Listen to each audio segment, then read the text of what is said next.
The Passenger Bill of Rights does not only protect aviation passengers but airlines as well.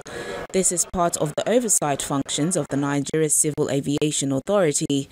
The Director of Consumer Protection at the regulatory agency believes this is one area that helps to bring some form of reprieve to either aggrieved passengers or airlines. What the NCA as a regulator does is have oversight over all the issues pertaining to aviation.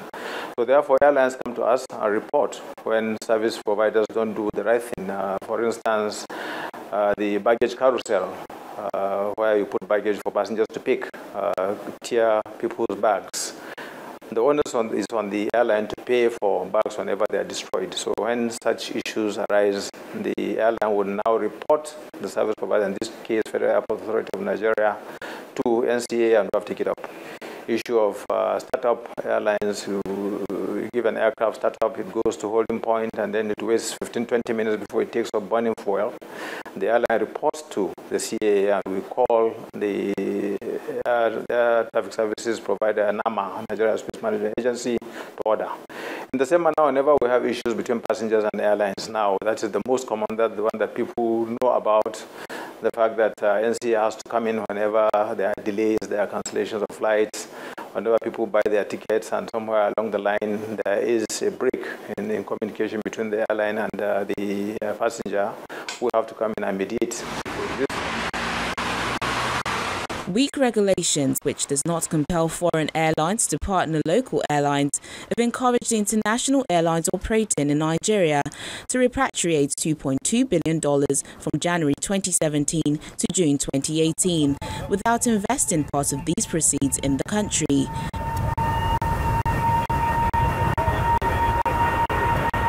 Statistics by the International Air Transport Association shows that international airlines sold tickets worth $1.4 billion to Nigerian travelers in 2017 and in the first 6 months of 2018. The foreign carriers sold tickets worth $800 million. Industry stakeholders insist that government review bilateral agreement and make it a policy that foreign airlines must code share with domestic carriers or introduce Fly Nigeria Act, which would make it compulsory for anyone traveling on government expenses to patronize Nigerian airlines or their partner. On the foreign scene, Qantas Airways CEO Alan Joyce has asked Qatar Airlines to leave the One World Alliance if it is not happy.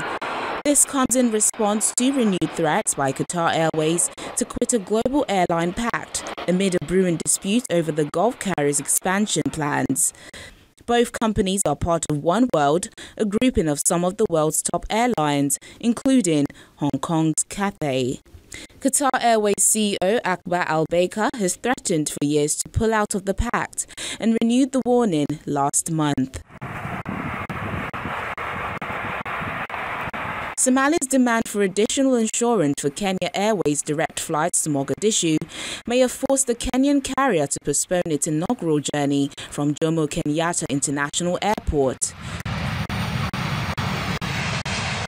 KQ, as the Kenyan carrier is popularly known, was to fly directly to Mogadishu's international airport last Thursday, November 15, in the move that was expected to boost commercial ties with the Horn of Africa nation.